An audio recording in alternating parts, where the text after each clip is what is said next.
Well, AP voters had some decisions to make because when you get Alabama and Ole Miss and Texas A&M all taking losses on the same weekend, we got to do some reshuffling. We got to figure out who's going to be moving up into what spots. We've got to figure out where some of these teams are going to be slotted moving down. Additionally, the challenge for the AP voters was to figure out where Indiana stacks up against the other one-loss teams in the country. And their answer was to put Indiana at number 10. That is one spot ahead of Boise State. That is behind Miami and SMU. Our top four all stayed the same. Notre Dame, Georgia, Tennessee, Miami, SMU, all ahead of Indiana. In terms of where the teams that lost fell, Alabama down 6 spots to number 13. Ole Miss down 6 spots to number 15. Texas A&M drops from 15 to 20. BYU, Colorado, Army, all falling as well, but not all the way out. We didn't have a lot of action breaking in and out. Washington State is out after losing to Oregon State, but that just means, come on back, Missouri. Can't get rid of them. You know, it's with you for life. That's what Missouri's a tattoo. 2024 Missouri is a tattoo. You know, we're going to be wearing it all season. At this point, I've come to accept it. Tom, it's definitely the tramp stamp tattoo as well. Like it's not like it's not like a normal. It's the tramp stamp one. 100%. Tom, what'd you make of some of the adjustments to the rankings? I mean, overall, I don't think there's really anything you could complain too much about. I think most of it makes sense. I think there's some individual ballots that are just kind of mind-numbing, but overall, like you're nitpicking some of these things. But for one, and he's always got a crazy ballot. I think he just enjoys the attention. John Wilner has Georgia 3rd and Tennessee 4th. If you want to argue that you could put Georgia 3rd, I would listen to it. And I'd be like, you know what? You're making some salient points. Why do you have Tennessee 4th? I was looking at that too, because I was looking at, should SMU, Miami be ahead of Tennessee as a 2-loss team versus 2 1-loss teams?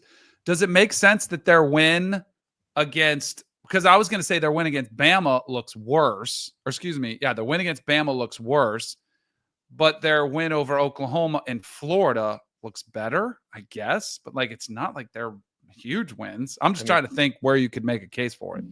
There were a lot of teams that a line going into the weekend was like, how many bowl eligible teams have they beat? But look, Florida's bowl eligible. Oklahoma's bowl eligible. Michigan's bowl eligible. Like, you got a lot of these teams that all picked up their 6 wins. So if that was going to be your stat that you're using to compare top teams, that, to your point, Tennessee's resume got better when those other teams won. But I mean, just for a direct comparison, because he's got Tennessee at 4 and he has Texas at 7. Both have lost to Georgia. Tennessee has also lost to Arkansas. Both have beaten, Oklahoma. Texas also beat Vandy, which is the other team that beat Alabama, which is what he's giving Tennessee mostly the credit for, is that 7-point win over Alabama, which looks a little weaker week by week. Like, I don't understand the logic here. I think it's just, it would get him attention. Did you guys see the graphic? South Carolina, I don't know if he made the stat, but he definitely put the graphic out there. Guy on Twitter. Have you played at least 2 SEC teams with a winning record in conference play? Yes, obviously we play in the SEC is 15 teams. It says also us. UMass. Yeah. Wait, no. Texas. Texas has played 1 SEC team with a winning record. I mean, that's there when they do their resume on, the selection show, it says key wins, and it's still Vanderbilt or Colorado State. Like, those are their key wins because they don't have anything else to go by. Michigan now, maybe they put Michigan back in there now that Michigan's over 500, I guess. But again, it speaks volumes about where they are. With that being said, and I know we'll have a lot of time to get to these, what happens if they do lose against Texas A&M? Are they still in? Yes, I think last weekend's results kind of saved Texas a little bit. Loss counter basically being that since they're a 2-loss team, they're still going to be ahead of all those other teams that picked up their 3rd loss over the weekend. Mm-hmm. Got it. I'm not entirely sure on this. Me neither. I think you're right, but it would open the door for perhaps like a second SEC team, or sorry, ACC team. Like, right, just Clemson. If Clemson beats South Carolina Or SMU. Right. Or like if SMU beats Miami, 11-2, Texas. If you had to go resume for resume, you'd probably want it to be SMU, right? They have a better resume than Miami. They have the home loss to BYU, and that's it. Mm-hmm. And you know what's crazy? Is there like, and this is what drives me nuts about like trying to defend the ACC. Duke is 8-3. Like that, and they won that game with 6 turnovers. Like finding a way to win that game, that should be a good win, but it just doesn't feel like it because it's Duke. And yet if it was Vanderbilt and you're winning against Vanderbilt, which is listed as a Texas key win, it's like, oh, that's a great win this year because Vanderbilt's so much better. And yet Duke might be one of the best stories of the year that nobody's talking about. It's hard to watch Duke. Yeah. I'm with you. Like Manny Diaz has done a tremendous job. I mean, he had a defensive line that was totally gone. He had to rebuild that thing. He has done he has done some coach of the year nominee type stuff that is worth looking at and celebrating what he's done. But the style of football, I mean, they even say it themselves. We're a drag you into the sewer type team. So it's kind of tough to watch football in the sewer. It's all sloshy, it's a little bit ugly, but hey, to your point, Duke's 8-3, and that's that win count is something that should be looked at when we're looking at SMU's schedule. Somebody brought up that Duke has faced like 2 starting quarterbacks all year. Is that true? So they definitely got the guy who ended up being Northwestern's backup because they benched him in Mike Wright. I guess at the time he was a starter. So I think you probably need to use like some rationale or some common sense on this. They got the UConn backup. I think Middle Tennessee, I'm pretty sure, played the starter. North Carolina was Criswell, who's played most of the year, but that's obviously what's his name, Johnson, who got knocked out for the year against Minnesota. They didn't face Haynes King, right? They got Pyron. Obviously, the FSU was on their backup by the time they played. Well, and by the way, they lost to Georgia Tech. No, they faced Haynes King. Pyron scored the first touchdown there. Haynes King was 22 at 31 for 167 yards, 2 touchdowns. And that's when they were using King or Pyron in the like for the goal line stuff. Mm-hmm. Okay. Florida State was on the backup. SMU technically on the backup. This is why I don't think this is like a full good thing because obviously we think Jennings is better than Preston Stone. NC State's on the backup technically, right? Because yeah, we're doing a lot of technically here. Yeah, I'm not with it on this because Criswell's the quarterback at the end of the season. He's going to the Hokies one is pretty legit, right? Like Colin Schlee is a pretty good step down from what's his name, but Kyron Drones. Yeah, I don't think it totally holds up. I saw it and I checked. Like, it's interesting. Yeah, I'm not going to roll. Checked on air. Misinformation. What do you make about Arizona State jumping up to 14? I think this will be interesting with the committee. Are they close enough within striking distance where a Big 12 champ leapfrogs Boise State? And I don't know if that was the meaning of it for this, but I think it was jarring to a lot of people, myself included, to see Boise State in that first round bye. And like they are, and this is where I would caution Boise State fans to start, celebrating a little too much and booking your tickets for whatever quarterfinal site that would be.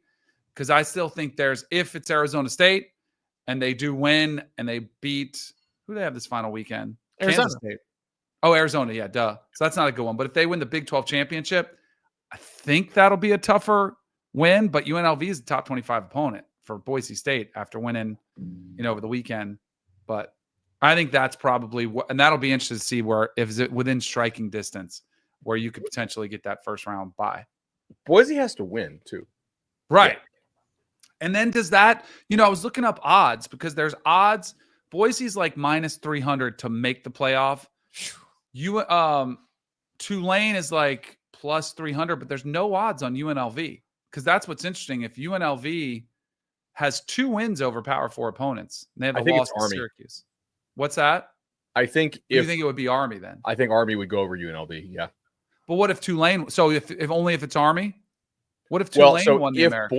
If UNLV beats Boise and it's not Tulane, then it is because Army beat Tulane in the American Championship.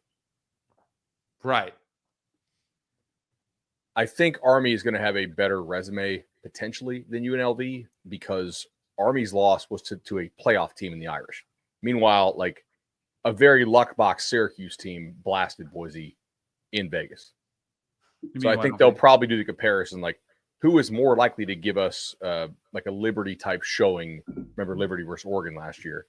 And I'm not really sure the answer there is UNLV. Like UNLV might be able to play, like UNLV beat Kansas, and Kansas obviously, beat Colorado. So I just think, are they going to take UNLV over Army? I don't think so. I think Army would go. It also kind of implies that Army beats Navy. Yeah. If Army wins out, I think they would get in if Boise loses. Back to the original question on Arizona State. I mean, I think it makes sense where they're ranked because they have they've beaten Kansas State and BYU in the last 2 weeks, which is good because it gives them 2 ranked wins. But those are also the only 2 bowl-eligible Power 4 teams they've beaten all year. Mm-hmm. They've got the Cincinnati loss. They've got the Texas Tech loss. And the combined record of the Big 12 teams they've played so far this season, even including BYU and Kansas State, is 18-30. So you look at the overall resume, it's like they need to win to get in. It's their only path. That's why they're ranked where they are. We will do some Big 12 tiebreakers a little bit upon further review. Anything else from the rankings, or again, like I said, key questions that you have going into Tuesday night? Why isn't Illinois in the top? No, I'm just kidding. No. So in the CBS, we talked about this on Saturday night, Tom, and I was interested because in the CBS Sports 134, which you can find on CBSSports.com right now, we did have the Notre Dame jump Penn State, which feels eye test, with little vibesy, but I get it based on what has Penn State looked like. What has it looked like to watch them go out and try to land the plane to try to get this thing home with just 1 loss after the Ohio State defeat versus a Notre Dame team that has just continued to just thump everybody. So that was an interesting, swap right there. It won't impact the playoff because Notre Dame with no conference championship, we're really just talking about where you are in the bracket. Who are you going to feed into? They would like to get the 5, I'm sure, more than the 6. But the home playoff game, as long as they can take care of business against USC, they'll be in one of those spots more than likely. Yeah, I do think there is a chance Notre Dame jumps Penn State just because they get the big 35-point win over a ranked Army team, whereas Penn State struggled to beat Minnesota by a point on the road, and Penn State has struggled on the road all year. Like they don't have a lot of blowout wins that you kind of need to get a little more respect.